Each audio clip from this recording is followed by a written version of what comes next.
No século passado, os estudantes da disciplina, que era chamada de português, passavam pelos áridos campos da análise gramático, sintático e morfológica de frases.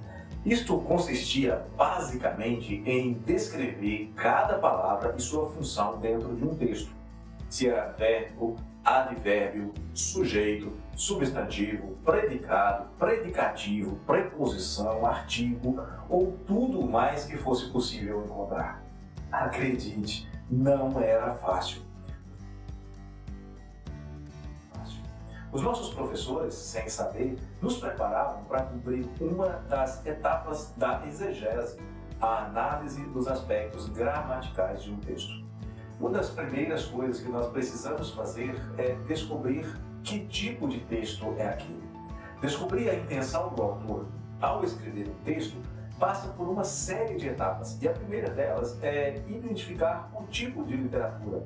Uma poesia geralmente tem muitas figuras de linguagem, enquanto uma prosa pode ser mais descritiva quando se trata de história ou mais interpretativa quando o texto é mais doutrinário. E, aliás, textos podem ter mais de um gênero literário no mesmo contexto. Isso quer dizer que você precisa saber com o que você está trabalhando, para você poder usar as ferramentas adequadas e então obter as conclusões corretas. Uma segunda etapa é descobrir o significado das palavras. Certamente você conhece palavras com múltiplos significados dentro da sua própria cultura. E talvez algumas palavras que no passado recente eram usadas para descrever certas coisas, hoje são usadas para coisas diferentes. Por exemplo, a palavra fazenda. Quando falamos em fazenda, hoje você pensa numa propriedade rural, você pensa num órgão arrecadador de impostos, mas houve uma época recente que a palavra fazenda significava um tipo de tecido. Então é importante para o estudioso identificar o significado exato, ainda mais que palavras diferentes lá do texto original podem ter sido traduzidas com o mesmo termo em língua portuguesa. Palavras como mas, mundo, amor e várias outras. E isto vai influenciar enormemente as conclusões de um estudante. Se ele for menos dedicado, isso pode gerar algum problema hermenêutico. Terceiro, o significado das expressões precisa ser identificado. Quando as palavras se juntam, elas dão valiosas pistas sobre o significado correto das palavras.